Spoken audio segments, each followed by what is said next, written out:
সময়ে কলেজ বন্ধ থাকায় ইউটিউব দেখে উদ্যোক্তা হওয়ার স্বপ্ন দেখেছিলেন ফরিদুজ্জামান শফি। 2020 সালে শখের বশে তিনি বাসায় অ্যাকোরিয়ামে বিদেশি মাছ চাষ শুরু করেন। সেই শখই আজ তার পেশা এবং জীবিকার মূল উৎসে পরিণত হয়েছে।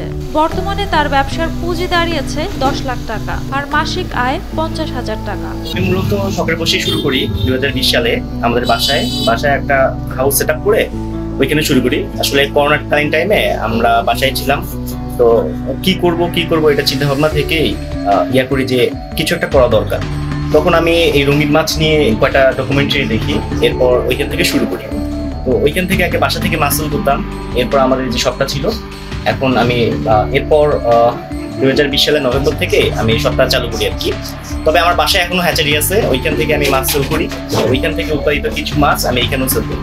ফরিদুজ্জামান গাইবান্ধা সদরের নতুন ব্রিজ এলাকার ইলেকট্রনিক প্রকৌশলী। তার দোকানে প্রায় 50 প্রজাতির রং বেরঙের মাছ পাওয়া যায়। প্রতিদিনই ছোট বড় ক্রেতারা ভিড় জমান তার দোকানে। কম দামে ভালো মাছ ও মাছের খাদ্য পাওয়া যায় এখানে, তাই খুশি ক্রেতারাও। আমি এখান থেকে অনেকগুলো মাছ নিয়েছি, আমার সব মাছ এখান থেকেই নেওয়া।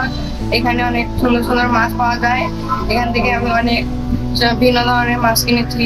মাছের যে দিয়েছেন অ্যাকুরিয়ামে দিয়েছেন এই যে ডিসপ্লেটা, আমি আমার মেয়ের কেনার জন্য এখানে এসেছি। এখানে দেখি যে পাহাড়ি রঙের মাছের যে এত সুন্দর লাগতেছে, এত খুব ভালো লাগতেছে যে আমি আমার মেয়ের জন্য কিনে দেবো।